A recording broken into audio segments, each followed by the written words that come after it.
నమస్కారం, వి తెలుగు న్యూస్ కి స్వాగతం. హెడ్లైన్ చూద్దాం.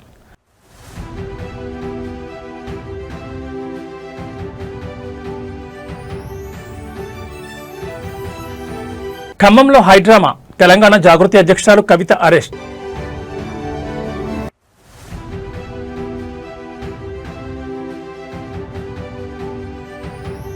మార్చి 14న జనసేన పార్టీ ఆవిర్భావ దినోత్సవ వేడుకలు, పార్టీ పతాక ఆవిష్కరణతో పాటు సేవా కార్యక్రమాలు.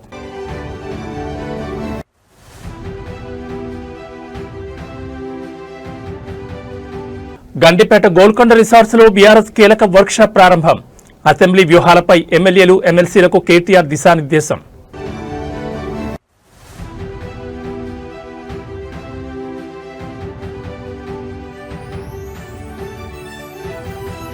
రికవరీ బాటలో దేశీయ స్టాక్ మార్కెట్లో సెన్సెక్స్ 400 పాయింట్ల జంప్. ఇక డీటెయిల్స్ చూస్తే ఖమ్మం వెలుగుమట్ల భూదాన్ బాధితుల న్యాయం కోసం నిరవధిక నిరాహార దీక్ష చేస్తున్న తెలంగాణ జాగృతి అధ్యక్షురాలు కవిత, విశారదన్ మహారాజులను పోలీసులు తెల్లవారుజామున అరెస్ట్ చేశారు. భూ నిర్వాసితుల మద్దతు పేరుతో సోమవారం రాత్రి నుంచి కవిత, విశారదన్ మహారాజులు అంబేద్కర్ భవన్ వద్ద నిరవధిక నిరాహార దీక్ష చేస్తున్న సంగతి తెలిసిందే.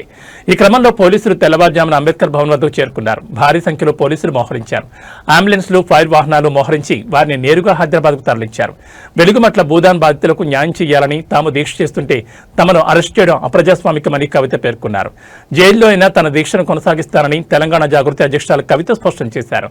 తెలంగాణ జాగృతి, ఎస్సీ ఎస్టీ, బీసీ, జేఏసీ, ధర్మ సమాజ్ పార్టీ సంయుక్తంగా వెలుగుమట్ల బాధితులకు మద్దతుగా ఇవాళ ఆందోళన చేపట్టామని కవిత పేర్కొన్నారు. ఏ పార్టీ, ఏ సంస్థ కూడా చెప్పనంత బలంగా వారి సమస్యను తాము చెప్పామని అన్నారు. ప్రత్యేకించి వారి సమస్యలు, ఆకాంక్షలను రాష్ట్ర స్థాయిలో వినిపించామని బలంగా నమ్ముతున్నామని కవిత పేర్కొన్నారు. ఈ సమస్య పరిష్కారం అయ్యే వరకు కూడా రకరకాలుగా ఆందోళన చేస్తామని భూ నిర్వాసితులకు కవిత హామీ ఇచ్చారు. ఇదే విధంగా బాధితుల ఇళ్లను ఎక్కడ కూల్చారో అక్కడే వాళ్లకు ఇళ్లను కట్టించాలని డిమాండ్ చేశారు. అది ప్రభుత్వ భూమి కాదు, భూదాన్ భూమి. భూదాన్ భూమి అంటేనే పేద ప్రజలకు పంచాల్సిన భూమి. బాధితులకు ఇళ్లు కట్టించే వరకు మా పోరాటం వివిధ రూపాల్లో కొనసాగిస్తూనే ఉంటామని కవిత హెచ్చరించారు. ట్రాఫిక్ కు తీవ్ర అంతరాయం కలగడంతో పోలీసులు కవితను అదుపులోకి తీసుకున్నారు.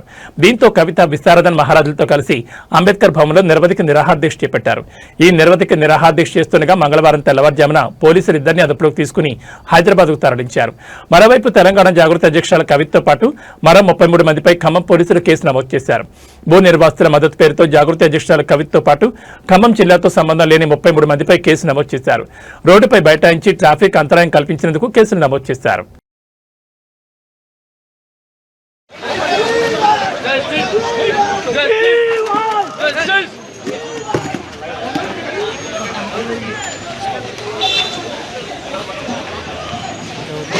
తెలంగాణ రాజకీయ యువనికపై కొత్త మార్పులు చోటు చేసుకుంటున్నాయి. రాష్ట్ర నూతన గవర్నర్ శివప్రతాప్ శుక్లా నేడు భాగ్యనగర్లో అడుగుపెట్టనున్నారు. గతంలో హిమాచల్ ప్రదేశ్ గవర్నర్ గా పనిచేసిన ఆయన ఇప్పుడు తెలంగాణలో బాధ్యతలు చేపట్టబోతున్నారు. కాసేపట్లో శంషాబాద్ ఎయిర్పోర్ట్ కు చేరుకోనున్న శుక్లాకు ముఖ్యమంత్రి రేవంత్ రెడ్డి, ఇతర మంత్రులు, ఉన్నతాధికారులు ఘనంగా స్వాగతం పలుకుతున్నారు. ఇప్పటి వరకు ఇక్కడ గవర్నర్ గా ఉన్న జిష్ణుదేవ్ వర్మ మహారాష్ట్రకు బదిలీ కాగా ఆయన నేడు సాయంత్రం ముంబైలో ప్రమాణ స్వీకారం చేయనున్నారు. నూతన గవర్నర్ గా శివప్రతాప్ శుక్లా రేపు ప్రమాణ స్వీకారం చేసే అవకాశం ఉంది. ఈ నియామకం రాష్ట్ర అసెంబ్లీ బడ్జెట్ సమావేశాల వేళ అత్యంత ప్రాధాన్యత సంతరించుకుంది. మార్చి 16వ తేదీ నుంచి ప్రారంభం కానున్న అసెంబ్లీ సమావేశాల్లో తొలి రోజున ఉభయ సభలను ఉద్దేశించి ఆయన ప్రసంగిస్తారు. ఉత్తరప్రదేశ్ చెందిన శుక్లాకు రాజకీయాల్లో సుదీర్ఘ అనుభవం ఉంది. గతంలో కేంద్ర ఆర్థిక శాఖ సహాయ మంత్రిగా పనిచేసిన ఆయన సీనియర్ పార్లమెంటేరియన్ గా కూడా పేరు తెచ్చుకున్నారు.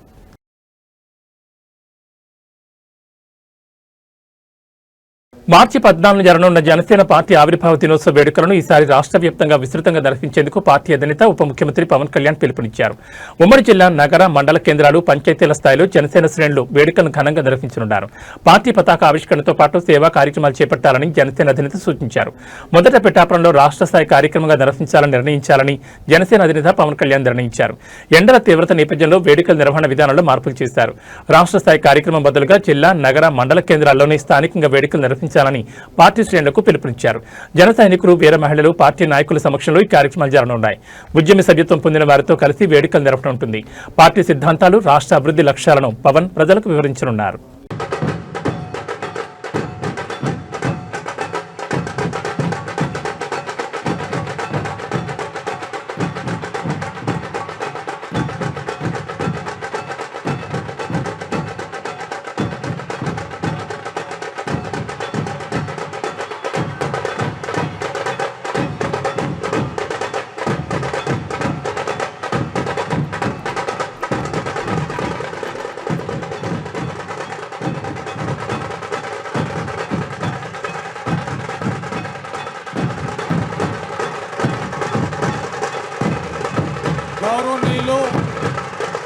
పార్టీ అధ్యక్షులు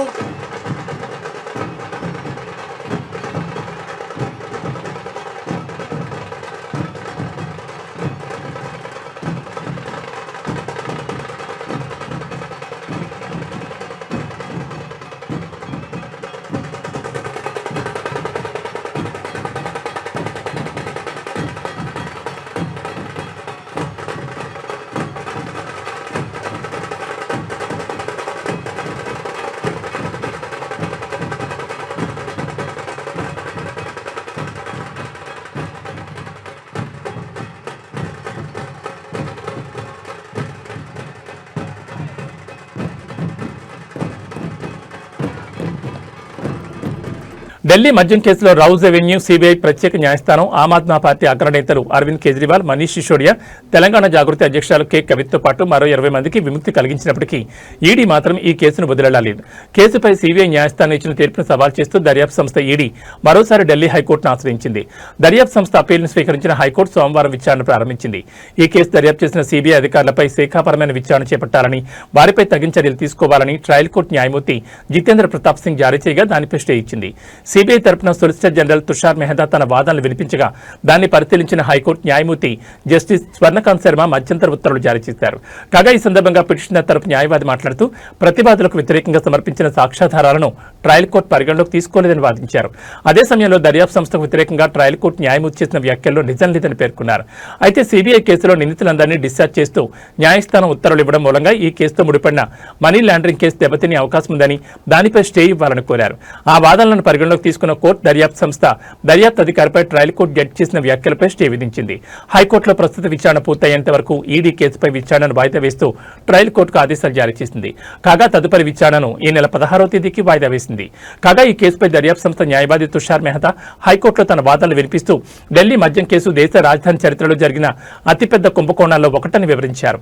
మద్యం విధానంలో తమకు అనుకూలమైన నిబంధనలు పొందుపరిచినందుకు నిందితులు ఆమ్ ఆద్మీ పార్టీకి చెందిన విజయ్ నాయర్కు 100 కోట్లు చెల్లించారన్నారు. ఇందులో 44.50 కోట్లు హవాలా రూపంలో బదిలీ చేయగా వాటిని గోవా ఎన్నికల్లో పార్టీ ఫండ్ కింద చెల్లించారని సిబిఐ శాస్త్రీయ ఆధారాలతో తేల్చిందన్నారు. అయినా ట్రయల్ కోర్టు న్యాయమూర్తి దీనిపై సరైన విచారణ చేయకుండా నిందితులందరినీ విడుదల చేశారని ఆరోపించారు. ఈ డిశ్చార్జ్ పిటిషన్లపై విచారణ పూర్తయిన కేవలం 12 రోజుల్లోనే ట్రయల్ కోర్టు జడ్జి 600 పేజీల తీర్పును వెలువరించడం విచిత్రంగా ఉందని తుషార్ మెహతా వాదించారు. అప్రూవర్లు ఇచ్చిన వాంగ్మూలాలను ప్రాథమిక దశలోనే మిగతా సాక్ష్యాధారాలతో సరిపోల్చి చూడాలని చెప్పడం న్యాయ సూత్రాలను తప్పుగా అన్వయించారని ఆయన తన వాదనలు వినిపించారు.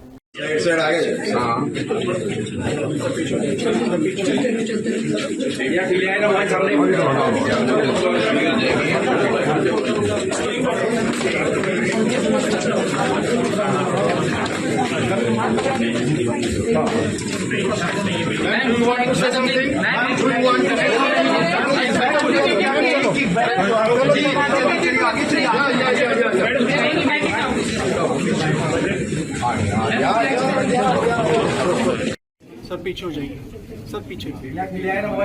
अरे भाई पीछे हो जाओ, भाई पीछे हो जाओ।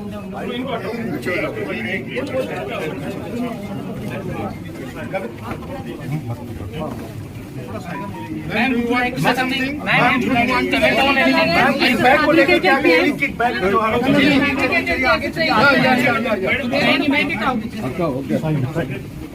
Ma'am, would you like to say something? It's an illegal arrest. We're going to fight it out. Illegal arrest. जाती थी केजरीवाल भ्रष्ट है, केजरीवाल भ्रष्ट है। केजरीवाल ढूंढ रहा है यार, तुम कहाँ हैं?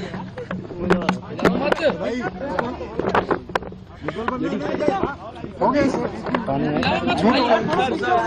संभालिए सर अपने आप, संभालिए हिम्मत सर, लाओ मत भाई। ये केजरीवाल भ्रष्ट नहीं है। मैंने केवल अपनी जिंदगी में ईमानदारी कमाई है। इन्होंने झूठा केस लगाया और आज ये साबित हो गया। कोर्ट ने कहा है कि केजरीवाल कट्टर ईमानदार है, मनीष सिसोदिया कट्टर ईमानदार है, आम आदमी पार्टी कट्टर ईमानदार है। బీఆర్ఎస్ శ్రేణుల్లో జోష్ నింపేందుకు అసెంబ్లీ వేదికగా ప్రభుత్వాన్ని నిలదీసేందుకు గులాబీ దళం సిద్దమవుతోంది. గండిపేటలోని గోల్కొండ రిసార్ట్స్ వేదిక బీఆర్ఎస్ ఎమ్మెల్యేలు ఎమ్మెల్సీల 2 రోజుల శిక్షణ తరగతులు ఘనంగా ప్రారంభమయ్యాయి. ఈ వర్క్షాప్నకు పార్టీ వర్కింగ్ ప్రెసిడెంట్ కేటీఆర్ హాజరై ప్రజాప్రతినిధులకు దిశానిర్దేశం చేస్తున్నారు. ఆయనతో పాటు బీఆర్ఎస్ ఎల్పీ డిప్యూటీ లీడర్లు సబితా ఇంద్రారెడ్డి, తలసాని శ్రీనివాస్ యాదవ్, అసెంబ్లీ విప్ వివేకానంద ఇప్పటికీ ఈ సమావేశంలో పాల్గొన్నారు. ముఖ్యంగా రాబోయే అసెంబ్లీ సమావేశాల్లో ప్రజల పక్షాన్ని ఎలా పోరాడాలి, ప్రభుత్వ వైఫల్యాలను ఏ విధంగా ఎండగట్టాలి అన్న అంశాలపై ఈ భేటీలో సుదీర్ఘంగా చర్చిస్తున్నారు. కాసేపట్లో కౌన్సిల్ వైస్ చైర్మన్ బండ ప్రకాష్, శాసనమండలి ప్రధాన ప్రతిపక్ష నాయకుడు Madhusudanachari, deputy floor leader Thanneer Harish రావుతో పాటు పలువురు సీనియర్ నేతలు ప్రత్యేక సెషన్స్ తీసుకోనున్నారు. సభలో పాటించాల్సిన నిబంధనలు, పాయింట్ ఆఫ్ ఆర్డర్స్ మరియు ప్రజా సమస్యలపై పక్కా ఆధారాలతో ప్రభుత్వాన్ని ఎలా కార్నర్ చేయాలన్న దానిపై ప్రజాప్రతినిధులకు శిక్షణ ఇవ్వనున్నారు.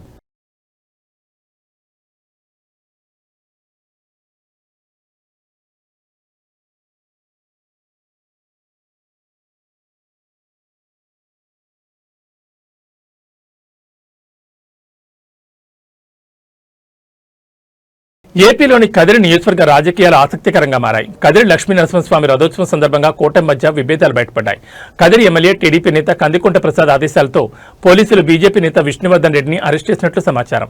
ఈ రోజు ఉదయం తన అనుచరులతో నరసింహస్వామి రథోత్సవానికి వెళ్లేందుకు విష్ణువర్ధన్ సిద్దమయ్యారు. అంతకుముందే పోలీసులు ఆయన ఇంటికి వచ్చారు. రథోత్సవానికి వెళ్లకూడదని హౌస్ అరెస్ట్ చేస్తున్నామని చెప్పారు. ఆయన రాకుండా ఉండాలని కందికుంట ప్రసాద్ ఆంక్షలు విధించినట్లు నియోజకవర్గంలో చర్చించుకుంటున్నారు. రథోత్సవం వద్ద ఉద్రిక్తలు తలెత్తే అవకాశం ఉందని ముందస్తు చర్యల్లో భాగంగా పోలీసులు విష్ణువర్ధన్ అరెస్ట్ చేశారు. దీనిపై ఎమ్మెల్యే కందికుంట ప్రసాద్ స్పందించారు. కదిరిలో ఎలాంటి వివాదాలు లేవని ఆయన స్పష్టం చేశారు. ఎమ్మెల్యే అయిన తానే రథం ఎక్కలేదని, ఎమ్మెల్యే అనే హోదాను తాను చూపించుకోవడం లేదని, ఎంతో తగ్గిముంటున్నారని ప్రకటించారు. చిన్న మనస్తత్వం ఉన్న వాళ్లే వివాదం సృష్టిస్తున్నారని, వారి సంగతి దేవుడే చూసుకుంటాడని వెల్లడించారు.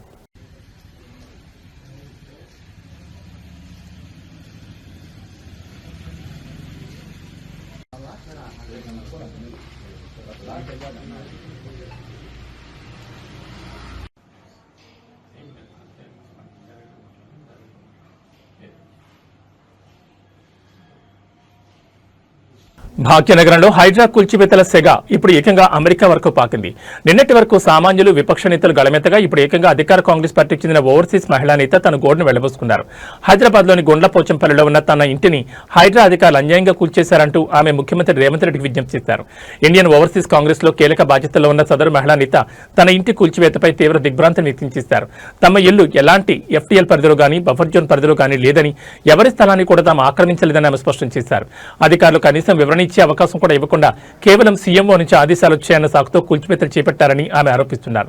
ఈ ఘటనతో తన వృద్ధులైన తల్లిదండ్రులు తీవ్ర భయాందోళనకు గురయ్యారని, ఆ షాక్తో ప్రస్తుతం వారు ఆసుపత్రి పాలయ్యారని ఆమె ఆవేదన వ్యక్తం చేశారు. సొంత పార్టీ నేతలే ఈ స్థాయిలో గళమెత్తడం ఇప్పుడు రాజకీయ వర్గాల్లో హాట్ టాపిక్ గా మారింది. మరి ఈ వ్యవహారంపై ప్రభుత్వం లేదా హైడ్రా అధికారులు ఎలా స్పందిస్తారో వేచి చూడాలి.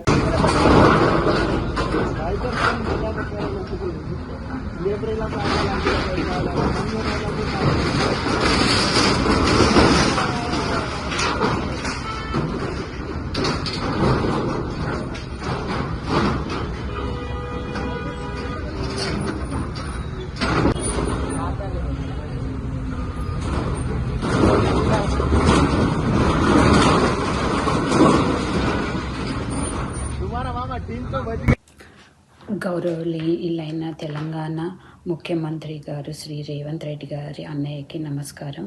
అండ్ మరియు తెలంగాణ ప్రజలకు అందరికీ నేను నమస్కారం చెప్పి నేను రిక్వెస్ట్ చేస్తున్నాను నాకు హెల్ప్ చేయాలని. నాది బ్యాక్ హోమ్ గ్రామం వచ్చి గుండ్లపోచంపల్లి, మేడ్చల్, మల్కాజ్గిరి. అండ్ నేను యూఎస్లో ఉంటాను. ఫర్ ద పాస్ట్ 24 years నుంచి యూఎస్లో ఉంటున్నాను.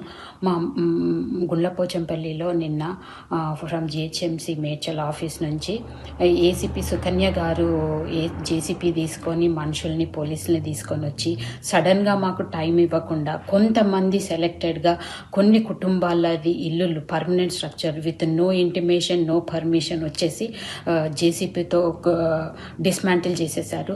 దీనివల్ల మా ఇంట్లో మా అమ్మ, మా నాన్న వృద్ధులు, వాళ్ళు 75-80 years old ఉంటారు. అండ్ ఈ సడన్గా చూసేసి మా మదర్ బ్రీత్లెస్ అయిపోయారు అండ్ హాస్పిటలైజ్ అయిపోయారు. అండ్ ఎందుకు ఇలా జేసీపీతో కూలగొడుతూ డెమాలిష్ చేస్తున్నారని అడగగా మీరు కోర్టుకు వెళ్ళండి, మాకు సీఎంఓ ఆఫీస్ నుంచి ఆర్డర్స్ ఉన్నాయని చెప్పేసి ఈ విధంగా జేసీపీతో ఎంతమంది రిక్వెస్ట్ చేసినా వినకుండా నాకు ఆర్డర్స్ ఉన్నాయని చెప్పేసి డెమాలిష్ చేసేసారు. మేము ఈ ఇల్లు 2002లో కట్టుకున్నాము. మెయిన్ రోడ్కి లేదు. మా పట్టా భూమిలో FTLలో కాదు, నాలాలో కాదు, 100 ఫీట్స్ అవే రోడ్ నుంచి మేము కట్టుకున్నాము. మేము ఎవరిది ఆక్రమించలేదు. అండ్ సడన్గా వచ్చేసి భయభ్రాంతులకు గురి చేశారు ఆ గ్రామంలో, గుండ్లపోచంపల్లి గ్రామంలో. సో ఏ విధంగా డిస్మాంటిల్ చేశారో మీరు చూడండి. ఈ విధంగా మా ఇంట్లో రేకులు కూర్చేస్తుంటూ పిల్లర్ని కూల్చేశారు. అండ్ మధ్యలో క్రాక్స్ పెట్టారు ఇంటికి. అండ్ ఎక్కడ పడితే అక్కడ వాళ్ళ పాపము కెమెరాలు ఉంటే, కాస్ట్లీ ఐటమ్స్ ఉంటే వాటిని మొత్తం డిస్మాంటిల్ చేసేశారు. ఆధ్యాత్మిక నగరం తిరుపతిలోని జాతీయ సంస్కృత విశ్వవిద్యాలయం ఒక్కసారిగా ఆందోళనతో దద్దరిల్లింది. క్యాంపస్లో కనీస సౌకర్యాలు కరువయ్యాయంటూ విద్యార్థులు కదం తొక్కారు.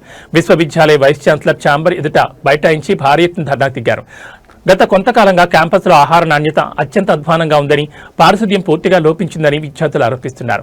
మెస్లో పెడుతున్న అన్నం తినలేకపోతున్నామని, అధికారులకు ఎన్నిసార్లు మొరపెట్టుకున్నా ఫలితం లేకపోవడంతో నేరుగా వీసీ కార్యాలయాన్ని ముట్టడించారు. తమ సమస్యలు తీరే వరకు కదిలేది లేదు. వీసీ వెంటనే బయటకు వచ్చి సమాధానం చెప్పాలంటూ విద్యార్థులు నినాదాలతో హోరెత్తిస్తున్నారు. అటు పారిశుద్ధ్య లోపంతో అనారోగ్యాల బారిన పడుతున్నామని విద్యార్థులు సైతం ఆవేదన వ్యక్తం చేస్తున్నారు. ప్రస్తుతం యూనివర్సిటీలో ఉద్రిక్త వాతావరణం నెలకొంది. మరి అధికారులు దిగొచ్చి విద్యార్థులకు హామీ ఇస్తారో లేదో చూడాలి.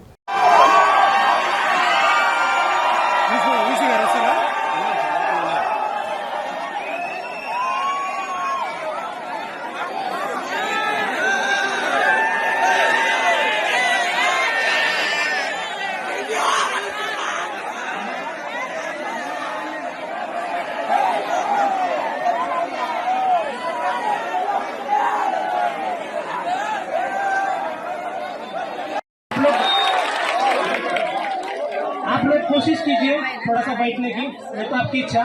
मोबाइल खोलो, वीडियो बनाओ।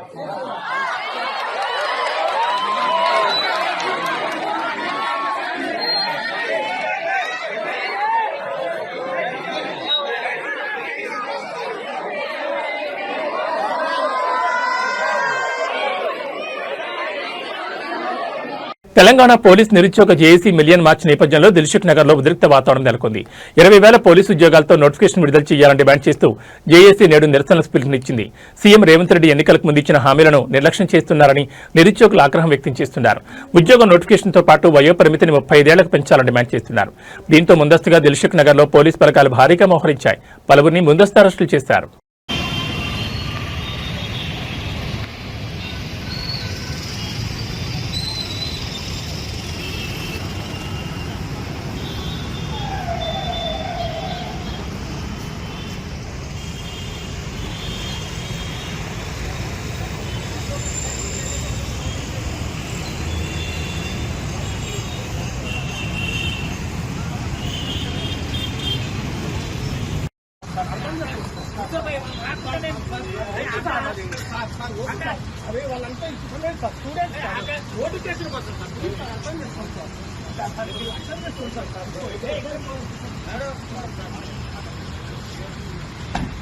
ప్రముఖ నటి లావణ్య త్రిపాఠి కొణిదెల సోషల్ మీడియాలో తనపై జరుగుతున్న వేధింపులపై కఠిన చర్యలకు ఉపక్రమించారు. తనను తన కుటుంబ సభ్యులను లక్ష్యంగా చేసుకుని అసభ్యకర పోస్టులు, కామెంట్లు పెడుతున్న వారిపై చర్యలు తీసుకోవాలని కోరుతూ ఆమె హైదరాబాద్ సైబర్ క్రైమ్ పోలీసులను ఆశ్రయించారు. గత కొంతకాలంగా పర్పుల్ క్రేయాన్ 00 అనే ఇన్స్టాగ్రామ్ ఖాతా ద్వారా తన వ్యక్తిగత జీవితం, నైతిక విలువలను కించపరిచేలా పోస్టులు పెడుతున్నారని లావణ్య తన ఫిర్యాదులో పేర్కొన్నారు. అత్యంత అసభ్య పదజాలంతో కామెంట్లు చేస్తూ తన ప్రతిష్టకు భంగం కలిగించే ప్రయత్నం చేస్తున్నారని ఆమె పోలీసులకు వివరించారు. ఈ వేధింపులపై చట్టపరమైన చర్యలు తీసుకోవాలని, వివాదాస్పద పోస్టులను వెంటనే తొలగించాలని ఆమె కోరారు. లావణ్య ఫిర్యాదును స్వీకరించిన సైబర్ క్రైమ్ పోలీసులు కేసు నమోదు చేశారు.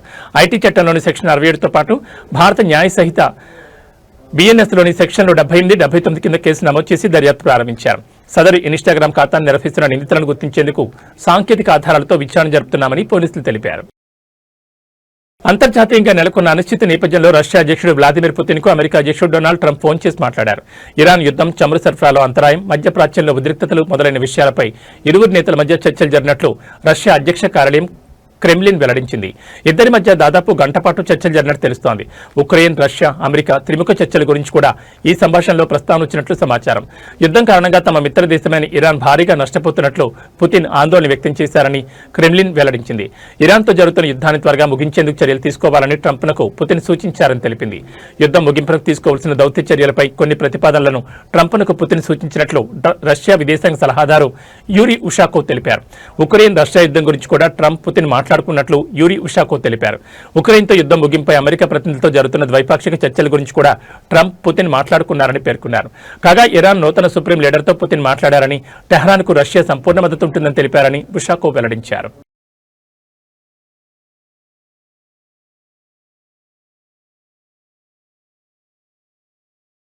మధ్యప్రాచ్యంలో నెలకొన్న యుద్ధ వాతావరణం భారత హోటల్, రెస్టారెంట్ పరిశ్రమపై తీవ్ర ప్రభావం చూపుతోంది. ఇరాన్, ఇజ్రాయెల్, అమెరికా ఉద్రిక్తతల కారణంగా కీలకమైన ఇంధన రవాణా మార్గాల్లో అంతరాయాలు ఏర్పడడంతో దేశంలోని ప్రధాన నగరాల్లో వాణిజ్య వంట గ్యాస్ సిలిండర్లకు తీవ్ర కొరత ఏర్పడింది. బెంగళూరు, చెన్నై, ముంబై వంటి నగరాల్లోని హోటళ్లు మూసివేత అంచుకు చేరుకున్నాయి. ఈ నేపథ్యంలో కేంద్ర ప్రభుత్వం జోక్యం చేసుకుని ఎల్పీజీ ఉత్పత్తిని పెంచాలని చమురు శుద్ధి కర్మాగారాలను ఆదేశించింది. గ్యాస్ సరఫరా నిలిచిపోవడంతో ఇవాళ నుంచి నగర వ్యాప్తంగా హోటళ్లు, రెస్టారెంట్లు మూతపడే అవకాశం ఉందని బెంగళూరు హోటల్స్ అసోసియేషన్ సోమవారం ప్రకటించింది. హోటల్ పరిశ్రమ అత్యవసర సేవల కిందకు వస్తుంది. రోజువారీ భోజనం కోసం హోటల్పై ఆధారపడే సామాన్యులు, విద్యార్థులు, వైద్య నిపుణులు తీవ్ర ఇబ్బందులు ఎదుర్కొంటున్నారని ఆ సంఘం ఆందోళన వ్యక్తం చేసింది. 70 రోజుల పాటు నిరంతరాయంగా గ్యాస్ సరఫరా చేస్తామని చమురు కంపెనీలు హామీ ఇచ్చి ఇప్పుడు ఉన్నట్టుండి నిలిపివేయడం పరిశ్రమకు పెద్ద దెబ్బని పెరిగింది. అయితే చివరి బొట్టు గ్యాస్ ఉన్నంత వరకు ప్రజలకు సేవ చేస్తూనే ఉంటామని అసోసియేషన్ అధ్యక్షుడు పీసీ రావు స్పష్టం చేశారు. చెన్నైలో పరిస్థితి మరింత క్లిష్టంగా మారింది. ఆసుపత్రులు, ఐటీ పార్కులు, హాస్టళ్లు ప్రయాణికులకు 24 గంటల ఆహారం అందించే పరిశ్రమకు గ్యాస్ సరఫరా నిలిచిపోతే తీవ్ర పరిణామాలుంటాయని చెన్నై హోటల్స్ అసోసియేషన్ అధ్యక్షుడు ఎం రవి ప్రధాని మోడీకి లేఖ రాశారు. ముంబైలో ఇప్పటికే దాదాపు 20% హోటళ్లు, రెస్టారెంట్లు కార్యకలాపాలు నిలిపివేశాయి. దాదర్, అంధేరి, మాతుంగా వంటి ప్రాంతాల్లోని ప్రముఖ రెస్టారెంట్లు తమ మెనూలను కుదించాయి. రవదోశ, దాల్ మఖనీ వంటి ఎక్కువ సమయం ఉడికించాల్సిన వంటకాలు నిలిపివేస్తున్నాయి.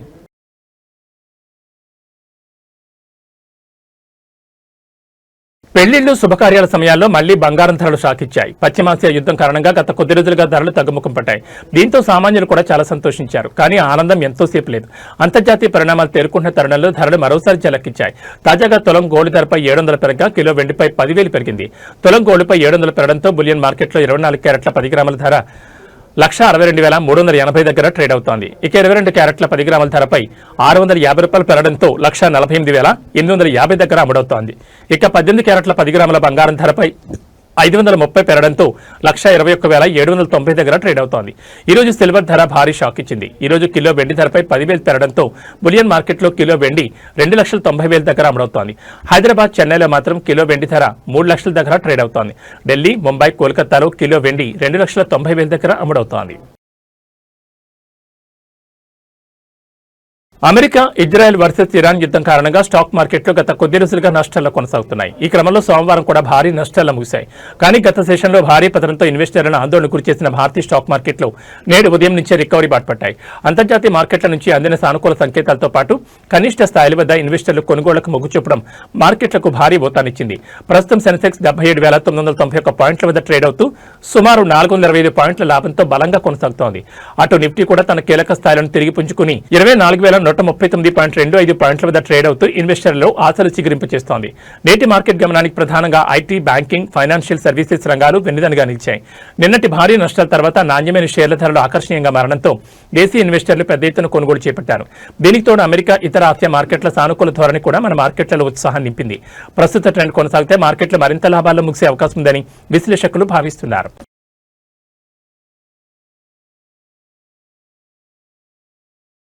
ఏబీ బులెటిన్ విశేషాలు. నమస్కారం.